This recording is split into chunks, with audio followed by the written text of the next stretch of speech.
соҳаи маориф яке аз соҳаҳое мебошад ки дар таълиму тарбияи насли наврас ва дар рушди маънавиёти ҷомеа хизмати беандоза дорад. беҳуда нест ки асосгузори сулҳу ваҳдати миллӣ пешвои миллат эмомалӣ раҳмон махсусан ба соҳаи маориф диққати ҷиддӣ зоҳир менамоянд.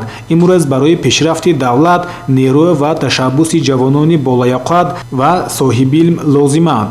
бинобар ин омӯзгорони мактабҳои миёнаро мебояд ки ҷавононро дар роҳии ватандӯстӣ ва хештаншиносӣ тарбия намуда барои донишомӯзии онҳо хизмати ҳамаҷониба намоянд. имрӯзҳо баҳри дар мавсими зимистони солҳои 2022-2023 гарм нигоҳ доштани синфхонаҳо маъмурият ва омӯзгорони муассисаи таҳсилоти миёнии умумӣ рақами 13 деҳаи офтобрӯй бо истифода аз имкониятҳои мавҷуда дар ҳамкорӣ бо масъулини мақомоти иҷроии маҳаллии ҳокимияти давлатӣ, кумитаи падару модарон, раисони маҳаллаҳо, сарпарастон, шахсони эҳсонкору саховатпеша ҷиҳати муҳайё намудани шароити мусоид ба таҳсил, баландбардоштани сатҳи дониши хонандагон, таъмиру тармими иншоотҳо, шишабандии тирезаҳои мактаб, таъмини муассисаи таълимӣ бо ангишт чораҳои мушаххас меандешанд. зимни боздиди гурӯҳи эҷоди мо аз ин мактаб маълум гардид ки иҷрои қарори ҳукумати ҷумҳурии тоҷикистон,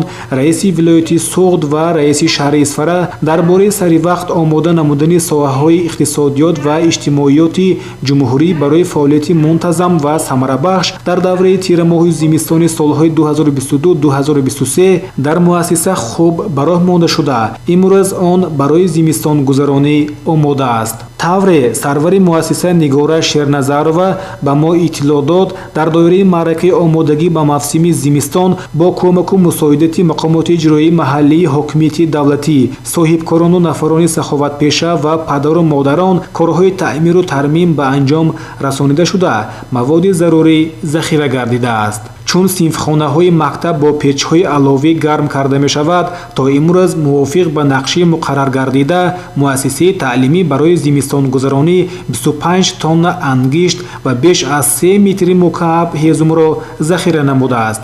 ҳамзамон дар анбори муассиса 18 адад печҳои аловӣ омода карда шудаанд.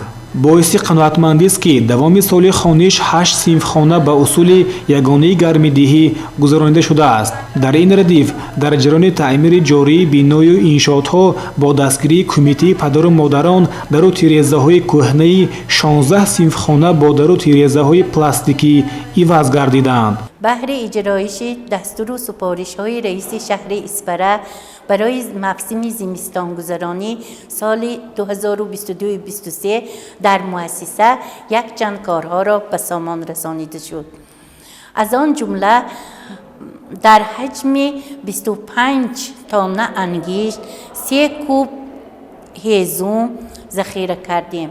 با کمک پدر و مادران و شخصان سخاوتمندی دهه به مؤسسه پیچ بوغی شنانیده شد که یک قسم بینا 8 صنفخانه را من بعد با این پیچ بوغی گرمدهی گذرانیده می شود.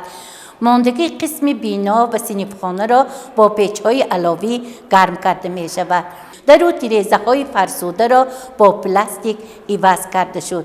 راهبر مؤسسه همیشه بهر فراهم آوردن تحصیل خوانندگان و آموزگاران غمخواری می نماید.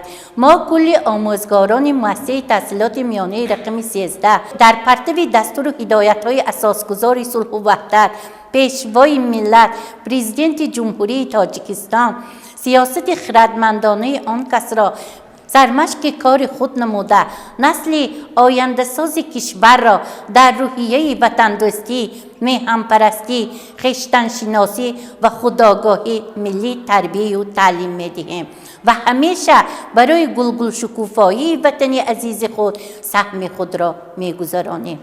яке аз самтҳои муҳими маъракаи омодагӣ ба мавсими зимистон ин таъмини истифодаи сарфаҷоёнаи қувваи барқ мебошад ки дар ин ҷода низ бо мақсади таъмини бехатарии ҳаёти хонандагон ва пешгирии ҳодисаҳои нохуш байни омӯзгорону хонандагон корҳои фаҳмондадиҳӣ ба роҳ гузошта шудааст. маъмурият ва аҳли омӯзгорони мактаб ба иҷрои қарори мазкур бо масъулияти баланд муносибат намуданд, зеро фароҳамсохти шароитҳои созгор ва гарм будани синфхонаҳо ба раванди таълим танҳо таъсири мусбӣ хоҳад дошт. бояд зикр намуд ки алҳол дар мактаб 720 нафар хонандагон таҳсил менамоянд, ки ба онҳо 42 нафар омӯзгорон сабақ медиҳанд.